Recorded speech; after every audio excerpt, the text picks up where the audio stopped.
any longer. We just can't do that. And, you know, when I always talk about how great our nation is, I don't know. I don't consider our nation very great for 4 years under Biden. We were a laughingstock all over the world. We were a laughingstock. So, you know, I say great, great, great, but I don't know. When you look at what happened with so many different things, the open border, 25 million people, many of them very bad people pouring into our country with open borders that just said, come on in, makes no difference. They emptied their jails into our country. 11,888 murders, 50% of which murdered more than one person. The drug dealers came in, the mentally insane came in, they emptied their mental institutions, they emptied their insane asylum. That's a step above a mental institution. They emptied them all right into our country.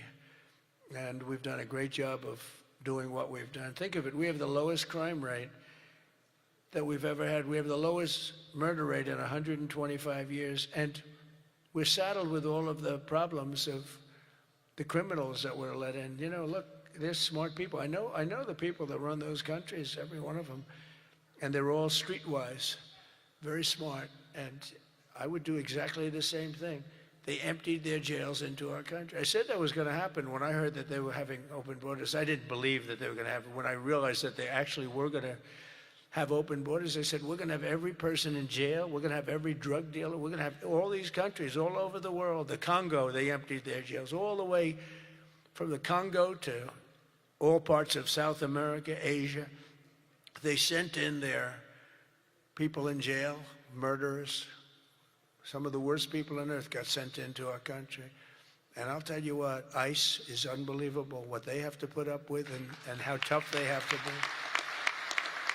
That goes for Border Patrol, and it goes for law enforcement, our law enforcement people. But sadly, even as our service members are fighting bravely to protect America abroad, the Democrat minority in Congress is deliberately sabotaging our national security at home. And you're going through it right now, fellas. I mean, you're going through, it's not even believable. You know, we should be very safe right now, especially when we're attacking somebody that's evil, bad intention. But last week, 53 House Democrats voted against a resolution affirming that Iran remains the world's #1 state sponsor of terror. Who the hell would do that? I mean, almost every act, whether it's Hamas or Hezbollah, no matter what, you take a look, it's Iran or Iran sponsored. And even more outrageously, as we speak, Democrats have shut down the Department of Homeland Security. They've got it shut down. Do you believe it? Right now. Because they care more about amnesty for illegal alien criminals than about protecting the lives of American citizens. I mean, take a look at it. The American citizen is being scoffed at by Democrats. It doesn't make sense. None of this stuff makes sense to me, you know, when they sat and they wouldn't stand up for incredible people. They just refused to clap, stand up. By the end of the speech, by the way, they were all standing because somebody was passing them. No, you people are getting killed tonight. They were all, they'd stand up for everything I was saying. At the end, that last half hour, they were standing up for things that they shouldn't have stood up for because they got the word, you're getting killed tonight. Stand up and clap for the woman that just lost her daughter, please, to a violent criminal. But Democrats must vote immediately to reopen the Department of Homeland Security so that we have the resources to keep America safe.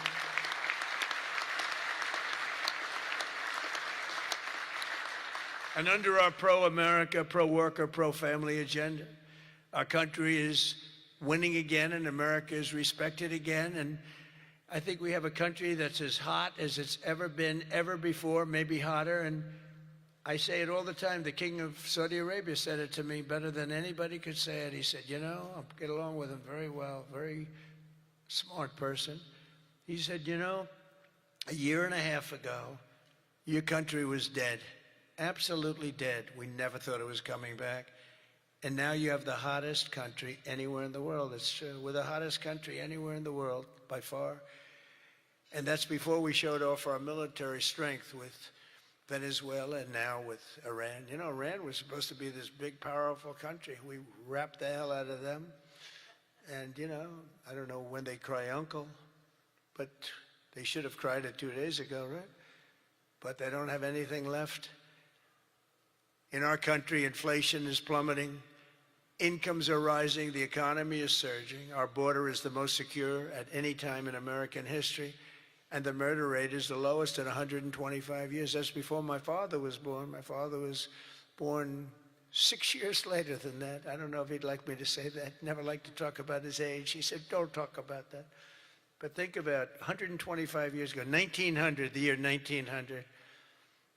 The stock market has set 53 all-time record highs since the election.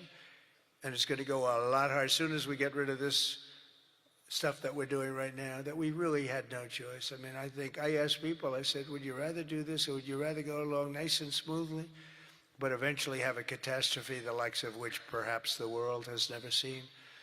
And just about everybody says, except for lunatics, said, no, you had to get it done. Should have been done a long time ago. The average 401k is up almost $35,000. Think of that. It's at the best they've ever done. And I think you're going to see some real numbers when this gets, because this was always a dark cloud hanging over not only Israel, which was going to get wiped out. You know, if we didn't do that B-2 attack, Israel would have been wiped out. They would have had a nuclear weapon within 2 weeks after that. And even now, I think they were looking to take over the Middle East, because when you look, and we have pretty good proof, all of those missiles that were so stupidly aimed at Qatar, Saudi Arabia, UAE, they were all aimed, and others, at countries that were sort of like, leave us alone. They were all right. They were sort of neutral, but they weren't doing it. All of a sudden, they're getting hit with missiles. And they could have gone one of two ways. They could have gone toward their side, like we're with you, or they could have gone with our side, and they really went with our side, and they've helped us, and they've been a big force. But they got hit. But they were going to be hit with us. Had we not done the B-2 raid, and have we not done this one where we said, nope, it's time to go in, we have to go in, have no choice. Number one, if we didn't go in, they would have come in after us, because I see the Democrats trying to justify it, and they're failing because the voter on the street is saying, you've got to be kidding. But I see where they're going, where they're always saying, no, there was no reason. Well, I'll give you the best reason of all. Within a week, they were going to attack us 100%. They were ready. They had all these missiles, far more than anyone thought. And they were going to attack us. But they were going to attack all of the Middle East and Israel. And if they had a nuclear weapon, they would have used it on Israel. And this was going to be a major attack. And they had all of those missile sites and all those launchers that we got rid of, about 80% of them right now, by the way. Got rid of most of the, see, it's died down to a trickle. There are very few launchers left. What our military has done is amazing. They wiped out almost 20%, maybe 22, 23%, but the rest are going very quickly. And the missiles have been largely knocked out. The drones have been knocked down, and we're hitting where they make the drones. We know them all, and we're knocking the hell out of that now where they manufacture the drones.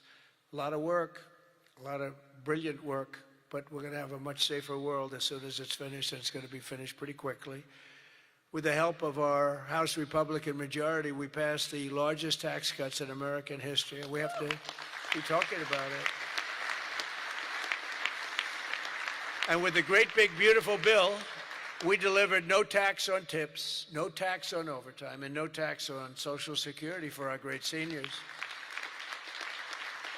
And we did something else which is great that nobody ever talks about, Tom, and we have to talk about it. We made interest on auto loans fully deductible. That's never happened. We've never had that. Rich people always get deductions, but middle-income people, people that have to struggle a little bit, never did. But now they can deduct the interest paid against their taxes. We have one little proviso, and I put this on, it's very important, only if the car is made in America, all right? That's going to have a huge impact. That's going to have a huge impact. We passed the Trump accounts to give every child in America a head start on the American dream, and that's so good. It was, I'll tell you, the Dell family, Dell computer, put up $6,250,000,000. Think of it. He started with very little, nothing, very, very little. Started making computers on his bed, and he said, yeah, people started liking them better than the ones from the store. And he never stopped.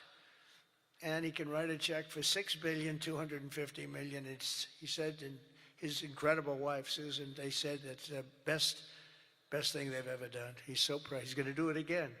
Going to do more.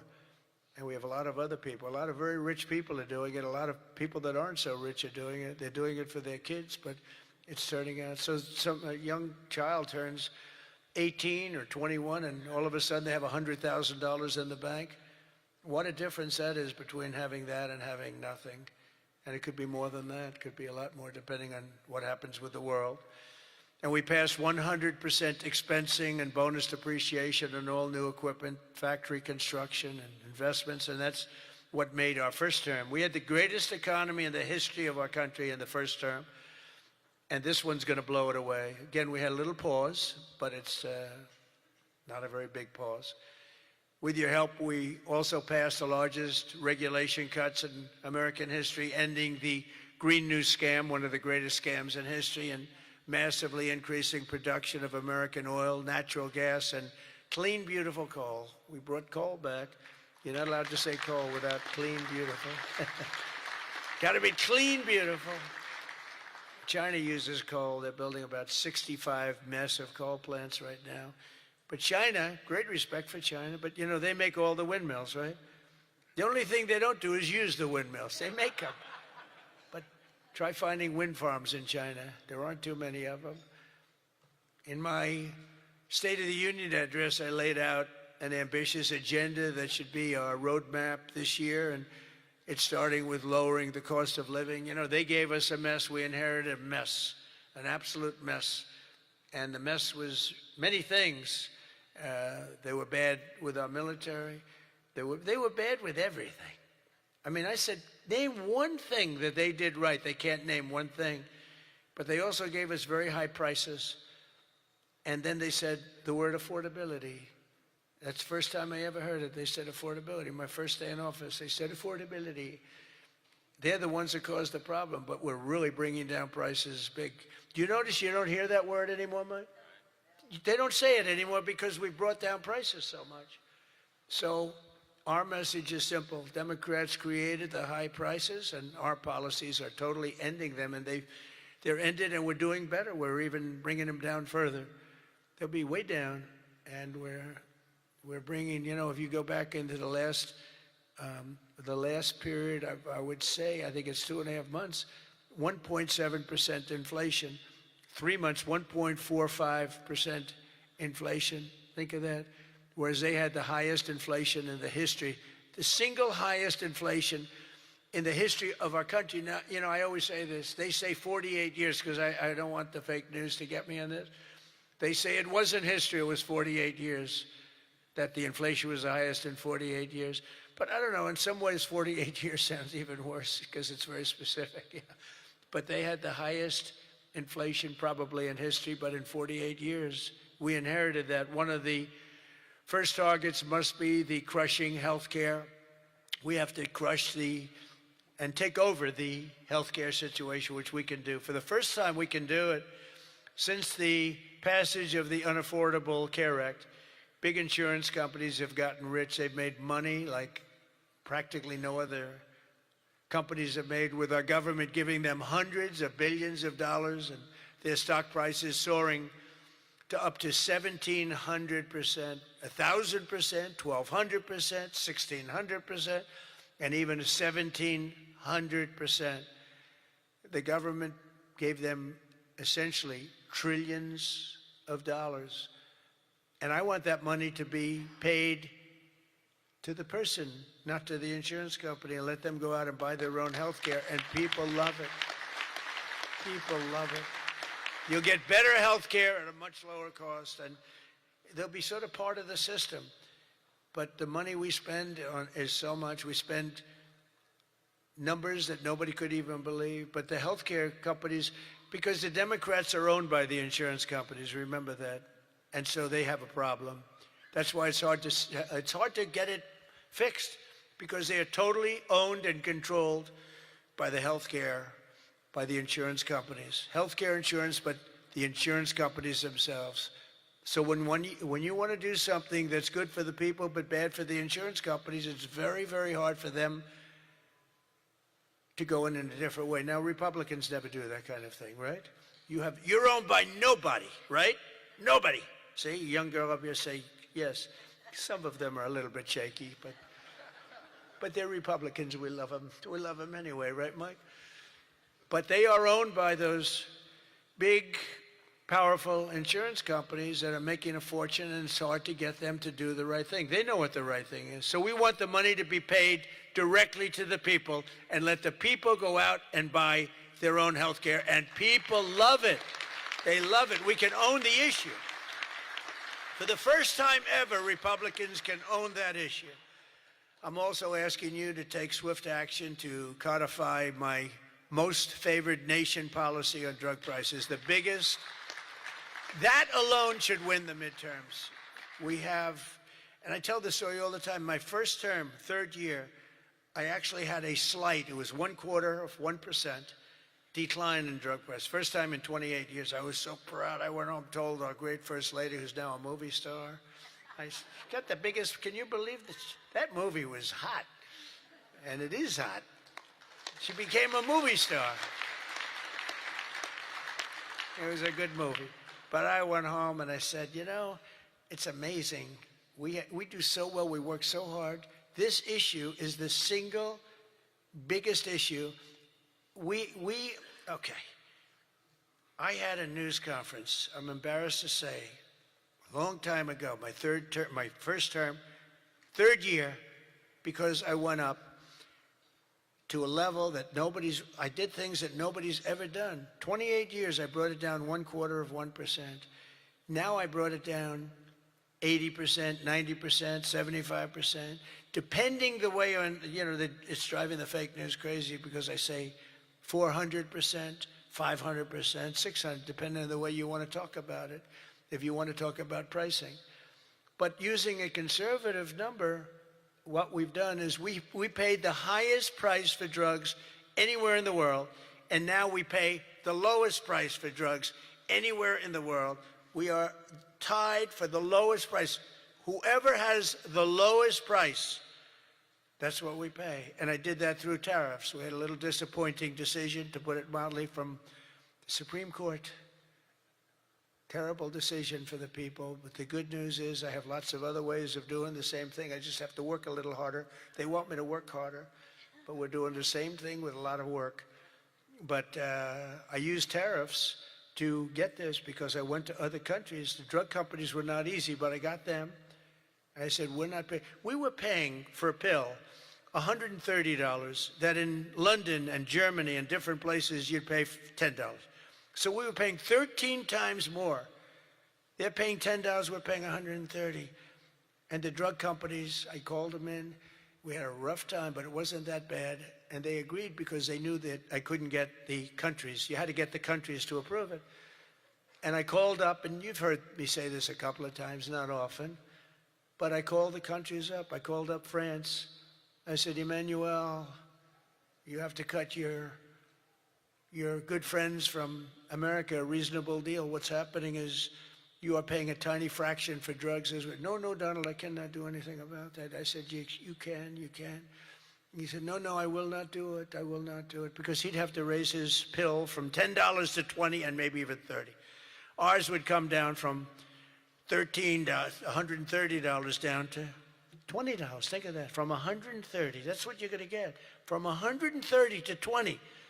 But he has to double his price from $10, and they were the boss. I said, no, you will. No, Donald, I cannot do that.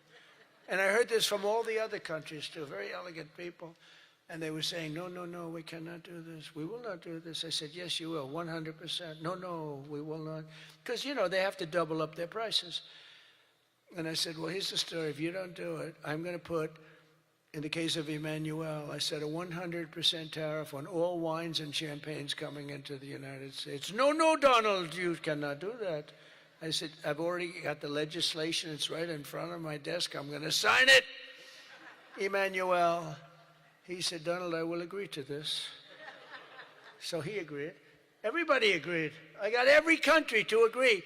And now you've done something that no other president could have done. No, I don't want to brag, but you know, they've said this about a lot of things. No other president could do some of this shit I'm doing. No other president. The things I'm doing, nobody else was going to do it. They say it all the time, sir, could you do this? You're the only one can do it.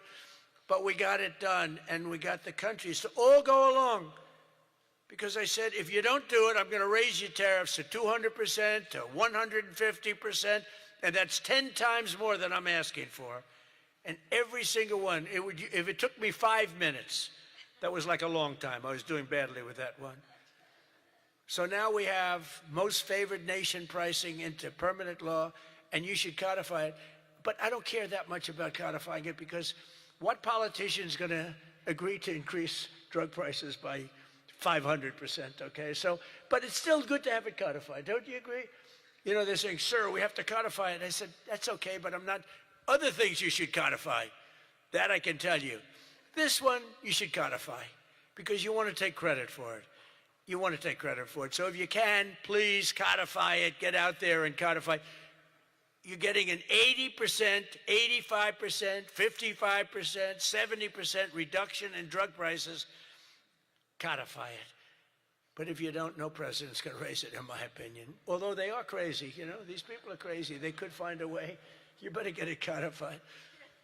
And as we work to bring down interest rates so that more Americans can afford a house, I'm also asking you to ban the Wall Street firms, large Wall Street firms, institutional investors, from buying up thousands and thousands of single-family homes, hundreds of thousands of homes, because homes really are for people, not for hedge funds.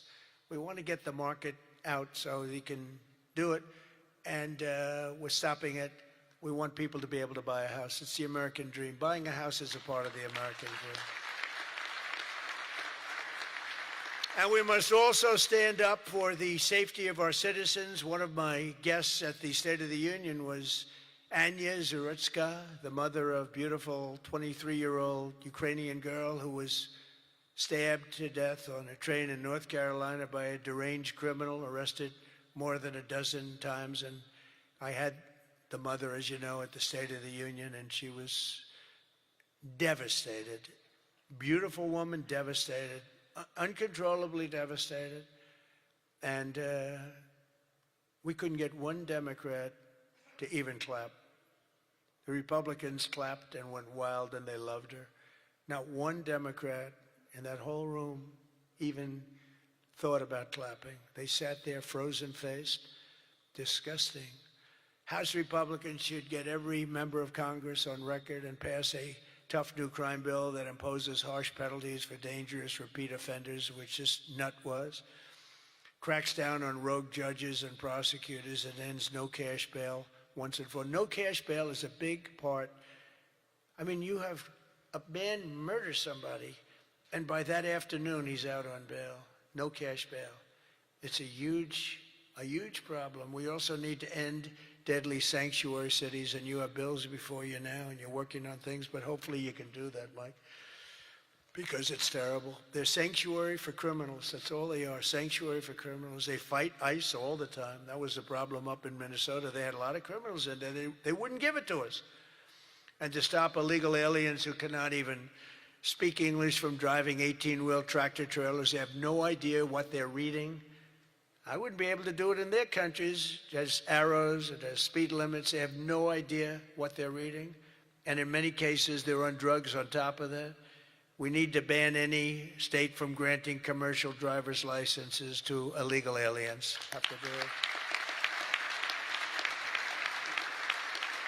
And I want to thank House Republicans for passing another common sense measure. I would think it's the easiest thing. I just told Mike. You know, you were at $19 million. I have to say this because I've never contributed. I was a huge contributor for years and years. Once I became president, I never contributed any money, because the greatest thing about being president is I no longer have to contribute. Nobody ever asked me for money. They asked me for my endorsement. I've endorsed just about everybody in the room. But keep winning, right? Yeah. 124-0 this Tuesday. 124 wins, no losses. Is that good? And there were some rebels. We endorsed a few rebels, right? A few that Mike was saying, it's going to be a tough one. But we're 124-0. But as president, nobody ever asked me for money. And as president, as president, you sort of don't make campaign contributions. It doesn't even. But I heard you were at $19 million today. I said, has that ever been done? No, sir, it's a record, but 20 would sound better, right, Mike? Yes. He said, I'm going to give you $1 million. It's the first time I've done that. I never did it before. I never did it before.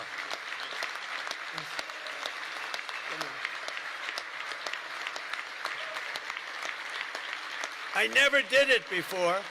Now I'll be hit up by every political group, every Republican running. Sir, can I have some, give me a little cash. I'll have Emmer come up to me and say, how about a little cash for my campaign? I will no longer have the excuse that as president, anyway, no, but we had to hit the 20, right? We had to hit the 20. That was a hell of a thing. You beat it by a lot. You beat the record, the previous record by a lot. But I want to thank House Republicans for passing another common sense measure. To me, the easiest of all, the Save America Act to protect our sacred American. Look at this.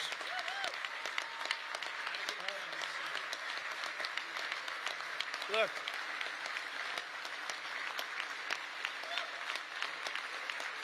It's the easiest thing we have. It's the easiest thing we have.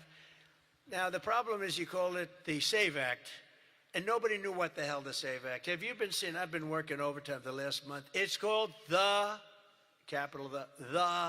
Save America Act. And I saw Schumer yesterday.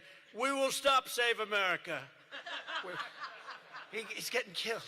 They can't do it. And then the things within the Save America are so good. But just the title. So we had that with MAGA. Greatest name of all time. Make America Great Again. MAGA. It just worked. You know, I had something, Keep America Great.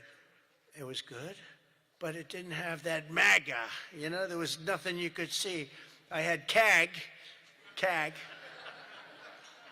And CAG, I said, you know, no longer, that's not good. But MAGA is great, and we'll always respect MAGA. We love MAGA. We're never going to let you down with MAGA. But this one's even better if you think about it. This says, America. We're going to save America. The Save America. How can they fight us? The Save America Act. And I've watched them. I watched Schumer, who's horrible. What a horrible politician. He is now a Palestinian officially. He is registered as a Palestinian. He's taken the biggest turn of any human being I've ever seen. He's gone from totally pro-Israel to totally pro-Palestinian. He wants to protect the Iranian people that are quite nasty. But it's very simple. All voters must show the act. Voter ID. Ready? This is not complicated. Voter identification. Now, I have a whole list, but I don't want to put. I have like hundreds of things on the list. If you go shopping, if you do this, if you buy a car, if you license a car, if you point to everything you need to have identification. So all voters have to show identification. ID. All voters must show proof of citizenship in order to vote. So you have ID and you have citizenship. So far, good. No mail-in ballots except for illness, disability, military, or travel. Mail-in ballots are a disaster. Jimmy Carter, the best thing he ever did, he headed a commission after he was president. It was the single best thing, and he did a thing on mail-in ballots. He said mail-in ballots should not be allowed because they are inherently dishonest. And we have seen it time and time again, and we just keep going with it. And I put that down as a top 3. Look, no mail-in. Now, you have the exceptions for the military, and I would even say foreign-based military. But for the military, for disability, for illness, and if you're traveling, you have an excuse. And I was lenient on that. But those 3 things. Then I added 2 more. These are best of, best of. These are called best of Trump.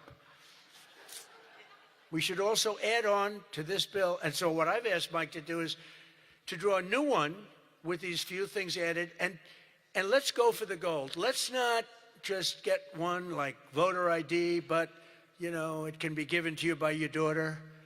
You know, your daughter, she has to be of age, like above 6 years old, she's allowed to say. You had to see some of this stuff is so bad. They're doing everything possible because they know if we get this, they probably won't win an election for 50 years, okay? And maybe longer. And they're going to fight like hell. But boy, do they get killed. Because even the Democrats, you saw the numbers today, Democrats voted 86% that this stuff should be passed. The Democrats. With Republicans, you're at 98%. But Democrats are at 86, except for the people that run the Democrat Party, because they want to try and win elections illegally. It's the only reason you vote against voter ID is because you want to cheat. There's no other reason. They come up with reasons. They say, it's racist. That's their number one, racist. Then you have to explain it, and they're just sitting there mumbling. They can't explain it. And it's actually very insulting when they use the term racist. Very insulting to the people that they're trying to so-called defend, but they're not defending. Then I wanted to add two more to it because they're, I say 95%, maybe 100%. No men in women's sports, very simple. Add that in. And I wanted to add in one other, I'm not even adding in no open borders because, you know, there's some people that like open borders. These people are crazy, but that's okay. Because I want 5 things that are like close to 100%. No transgender mutilation surgery for our children. You can't have transgender for our children. So those 5 things, 5 things. Voter ID, citizenship, mail-in ballots, no mail-in ballots, right? We don't want men playing in women's sports. That's got to be about close to 100%. We don't want men playing in women's sports and no transgender mutilation of our children. Now, that should be the easiest thing to get past that you've ever had. Each one, it's best of Trump. Those are best of Trump. I have some that are very popular, but I wouldn't put them in that category. This is the number one priority. It should be for the House. And I'd like to ask Tom, Steve, Mike, all of you, if you would, I'd like to have you go back and Lisa, hello, darling. She was screaming her affirmation of what I said. The kid went wild. She was so happy that somebody finally said, let's vote on this. Lisa, you're going to get it done. Okay, I'm going to count on you. Forget the men up here. I'm going to count. Deal. But it's actually a matter in a serious way of national survival. We can't have these elections going on like this anymore. You know, you use paper ballots. If right now they have watermark, it's so safe, it's so good. You put it, it gets under a light. It says, you know, a code. It's very, very hard to cheat. Another thing, and I don't even bring this up, it costs 7% the cost of those crazy machines. You know, I love the machines where they get the machines, they spend all this money, and they announce during the election that the tabulation will go along for another 3 weeks, right? With mail-in voting, you know, there's not a country in the world that does mail-in ballots anymore. They tried it. France tried it. It failed. They go to paper ballots. They're all doing paper ballots right now. Most of them are doing paper ballots, except us. And nobody is doing what we're doing. And there's no elections so corrupt as the elections in the United States of America. And we can solve them with this. And the reason I put those other 2 that have not much to do with it is because they are equally popular. And I think it might help us. And for those people that like FISA, I said maybe you put them together because a lot of people feel very strongly about FISA. Some people don't, but the people that want it, they really want it. And generally, for whatever reason, they're opposed to what we're saying about, you know, about the ballots and about citizenship and all of those things. And so put them together and you might get a vote, but we have to get it done. And then we have to get the Senate to do it. But if you could send a bill up to the Senate, we're going for the gold. We don't want what was said. The SAVE Act, it was all right. Nobody knew what the hell it was, including me. I kept saying, what's this? Save America Act. Don't ever say SAVE Act again. It's a loser. The SAVE Act.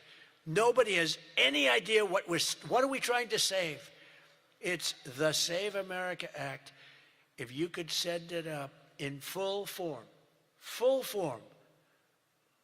meaning just straight, I think the Senate has to approve it. I really do. I think, and they're going to have to go the filibuster, and maybe it's going to be the talking filibuster like the old days, the great Jimmy Stewart, right?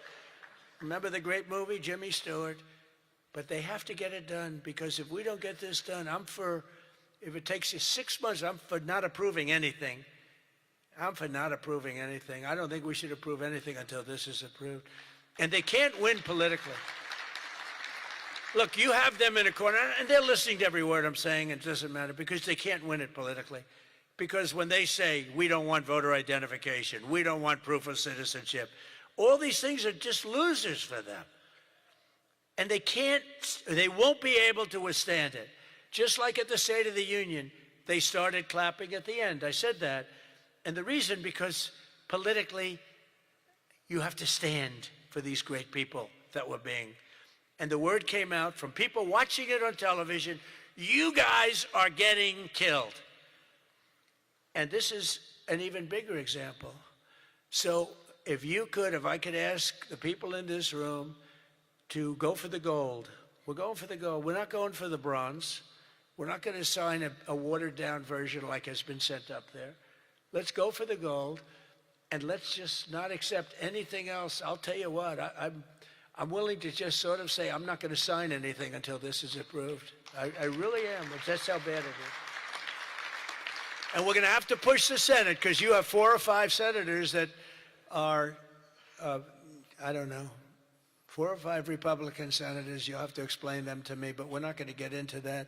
But we're going to push them to get it done, because I don't think you can politically exist if you're not going to do voter ID and these things. I don't think the people in this country will stand for it. So I'm making my biggest plea tonight. It'll make you, and I'm not doing it for this reason at all. It'll guarantee the midterms. It'll guarantee the midterms. If you don't get it, big trouble, my opinion. If you get this, your midterms, and they know it.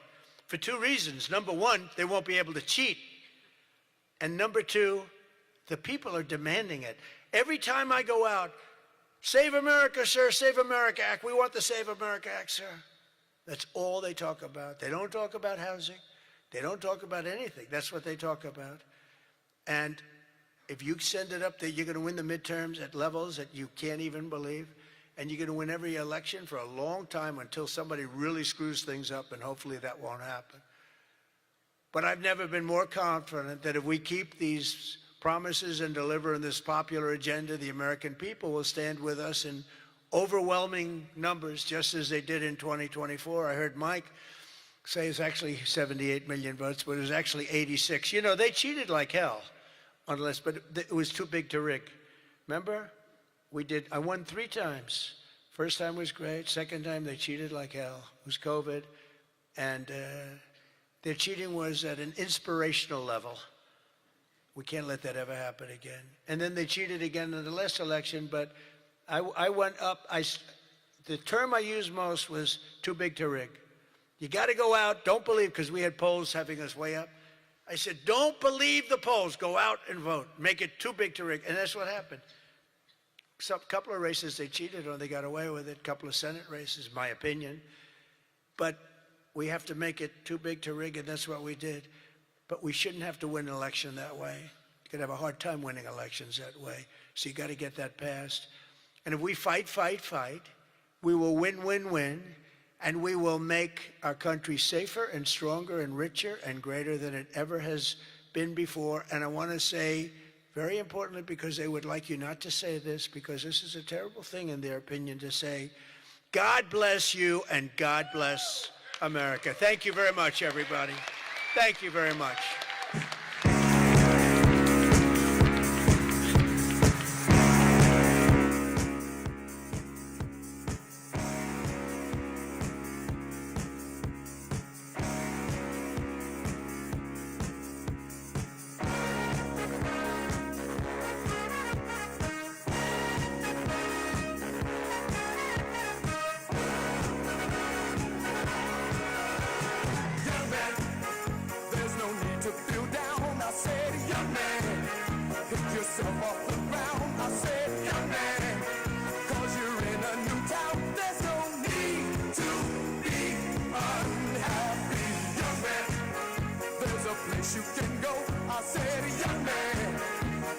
short on your dough, you can stay there, and I'm sure you